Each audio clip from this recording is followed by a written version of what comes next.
Bonjour petits et grands lecteurs, j'espère que vous allez bien. On se retrouve aujourd'hui pour un update lecture. Petit rappel, le week-end du 12 et 13, on sera avec les 3 nornes à Yggdrasil, un festival de fantasy d'imaginaire assez grand, ça se situe dans un zénith et tout. Voilà, pour vendre les livres, je serai là en dédicace et voilà, c'était la petite information, sachant que je ne pense pas retourner dans le sud de la France.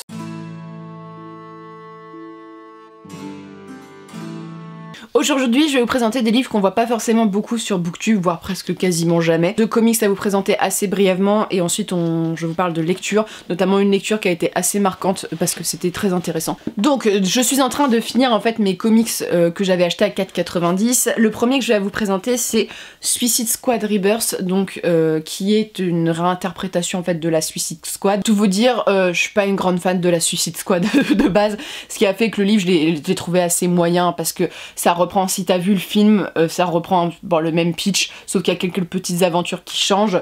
Les dessins sont plutôt cool, il y a énormément d'action, c'est coloré, ça pète dans tous les sens, et je dois dire qu'il y a une partie de l'intrigue qui m'a plu parce que toutes les personnes deviennent un peu insane, sauf Harley Quinn qui elle l'est déjà de base et ça se renverse, donc il y a un petit plot là qui est très intéressant vers la fin. Sinon ça reste quand même la Suicide Squad habituelle avec les personnages habituels. Alors ce qui est intéressant c'est de voir les différences un peu avec le film parce qu'on voit que ça a changé un petit peu, mais on a l'Enchantress, on a Boomerang, voilà, on a ce genre de personnages là. Sympathique mais sans plus, voilà, ça s'est lu vite, ça m'a permis de m'évader un petit peu plus, mais je pense que c'est vraiment à lire pour les fans de la Suicide Squad, des gens pas comme moi. Ensuite, un gros pavé. Alors pour le coup, celui-ci 4,90, ça valait son pesant d'or, parce que là, on a une histoire complète et elle est importante. Donc je vous présente Justice League Forever Evil, qui était vraiment intéressant. Alors pour le coup, c'est un pitch qui est assez sympa. On a donc la Justice League, vous savez, c'est Superman, Wonder Woman, Flash, bon, toute la compagnie, il y a Batman aussi dans l'histoire. Et arrivent en fait des personnages un peu on pourrait dire un peu du multiverse, hein, où les personnages, les super-héros en fait sont des super vilains, donc Superman est horrible, et ils vont donc assassiner tous les super gentils de notre histoire, et donc on va voir deux Superman différents. Ce qui est intéressant, c'est que ça change du genre, au lieu que ce soit Batman, c'est Hallman par exemple, c'est l'homme chouette au lieu de l'homme chauve-souris quoi. Et voilà, c'est des petites choses intéressantes. Alors parfois ça faisait tellement brouillon parce qu'il y avait énormément, pour le coup il y a énormément de personnages, ce qui nous demande quand même une connaissance du milieu en fait de DC. Moi il y a des persos que je connaissais pas dedans pour tout vous dire, donc il y a des moments j'étais un petit peu perdue, mais j'ai trouvé ça intéressant en fait, la réinterprétation du côté méchant qui est assez horrible. Il y a des combats qui sont titanesques, on a des personnages qui s'entraident pour lutter contre ça, et ce qui est intéressant c'est que c'est pas forcément les personnages, on s'attendrait à ce que ça soit Superman, tu vois, le gentil qui ait beaucoup d'importance. Non, par exemple c'est Cyborg dans les Teen Titans, vous savez, qui a de l'importance par exemple. Il y a aussi, alors je connaissais pas, des super-héros qui sont faits à base de métal, voilà. Ça m'a permis de découvrir un peu plus l'univers de DC. Après, ça n'a pas vraiment la valeur comme White Knight, tu vois, c'est ce genre de, je trouve, de pépites. Là, c'est un comics qui se lit bien. En plus, là, il y a de la lecture, t'as une histoire vraiment qui est complète dedans. Ce que je peux reprocher à ces petits comics là, c'est que parfois les histoires collent pas forcément les unes aux autres. Des fois c'est des petits regroupements d'histoires, donc t'es en mode j'ai pas tout compris, tu vois, c'est un peu flou. Là pour le coup c'est plus large et j'ai trouvé ça intéressant d'avoir ce point de vue là sur la question. Je pense que pour les fans de la Justice League, ça doit être un tome qui est quand même assez connu, mais je dois dire que je préfère quand on est sur du Batman ou du Superman sur un personnage principal. Ça fait un petit peu moins brouillon et du genre ça pète de partout.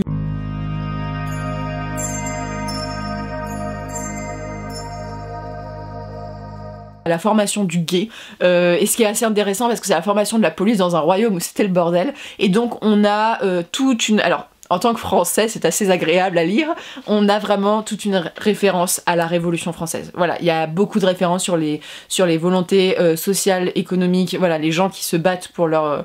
voilà, à coups de pavé.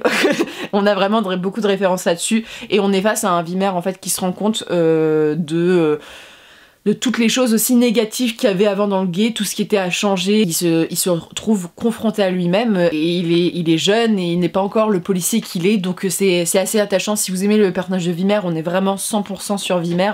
On suit pas trop les autres personnages qui, moi, ça m'a fait un petit peu de mal parce que j'aime bien retrouver nos chers personnages. Alors après, ce qui est drôle, c'est qu'on les retrouve, mais parfois dans des situations. Il y a un certain personnage qui se retrouve dans une situation, on se dit « Oh, c'est pas possible qu'ils soient comme ça ». Mais voilà, c'est toujours aussi drôle, c'est toujours toujours aussi intéressant. Pour ma part, c'est pas mon préféré Ronde de nuit, j'ai beaucoup mieux aimé celui qu'il y avait avant que je trouvais excellent avec les loups-garous, voilà, ce genre de monde. Là on est vraiment sur un tome, je dirais, un peu de transition, mais qui était assez sympa parce que ça nous fait réfléchir sur le personnage de Vimer et surtout ça nous informe un peu sur cette période de la Révolution qui est très intéressante, où le gay en fait il y a vraiment de la violence qui est faite face à la police. En fait il y a la police, il y a beaucoup de gens qui sont assassinés dans la police, donc il y a cette peur, voilà, en fait ce qui est bien dans le gay c'est qu'on a l'autre point de vue, on a eu déjà des points de vue sur les violences policières, mais là c'était aussi intéressant de voir aussi le danger du métier et tout ça. Donc voilà, c'est l'histoire d'un mec qui doit pas modifier son passé parce que sinon ça risque d'avoir des effets sur sa vie, et lui il a pas du tout envie que ça ait des effets sur sa vie parce qu'il est enfin heureux, il va avoir une femme et un enfant et c'est ce qu'il voulait, voilà, parce que Vimer a une vie un petit peu compliquée, donc je vous le recommande. De toute façon je vous recommande Pratchett et je vous recommande vraiment de les lire dans les ordres de publication parce que vous allez passer sinon à côté de énormément de références.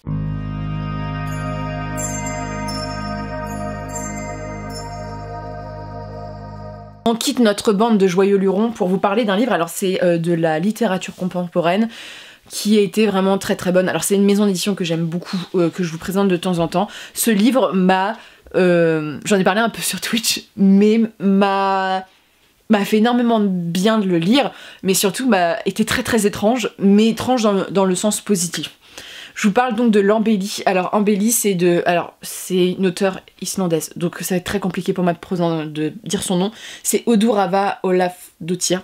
Alors je me suis rendu compte après la lecture que c'était l'autrice de Rosa Candida, qui est un des textes les plus connus de Zulma. Zulma qui est très reconnaissable à sa charte graphique et au fait qu'il publie des romans de littérature étrangère de très bonne qualité. Donc moi je lis beaucoup de romans du Nord parce que c'est un type de lecture que j'aime beaucoup. Je me suis acheté un roman asiatique pour voir un petit peu d'autres genres, voilà, qui sont exposés. Ici, on suit, alors Rosa Candida c'était aussi assez étrange, un peu loufoque. On suit l'histoire d'une femme qui est mariée, et au début du roman, on va la suivre chez son amant qui la plaque. Voilà, donc elle rentre chez elle un peu dépitée parce que son mariage, ça se passe pas très très bien. C'est un personnage très haut en couleur et qui a des réactions un peu atypiques. C'est pas Madame Lambda, quoi. Elle est particulière comme personne chez elle. Son mari, elle le voit, elle se dit bon, il est pas, voilà, il a quand même des qualités, son mari, c'est un chouette type. Jusqu'au moment où il lui dit bah chérie, j'ai mis enceinte une autre femme, je te quitte. Donc elle se prend 2 gros râteaux dans le visage dès le début du roman, et elle va en plus avoir un enfant sur les bras, un enfant sourd sur les bras parce que sa meilleure amie doit accoucher et que ça se passe pas super bien, donc elle doit être hospitalisée, et son enfant sourd, elle sait pas trop quoi en faire parce qu'elle peut pas, il y a pas de papa, donc voilà, elle peut pas trop, elle sait pas comment ça va se passer, donc elle la confie à sa meilleure amie qui va emmener ce garçon dans un road trip jusqu'à l'autre bout de l'Islande pour aller voir une maison qu'elle doit potentiellement faire construire. Elle a gagné un jeu, tout ça, bon bref, voilà. C'est un récit qui, comme je vous dis, même le pitch est un peu tiré par les cheveux et loufoque, mais c'est d'un charme assez particulier.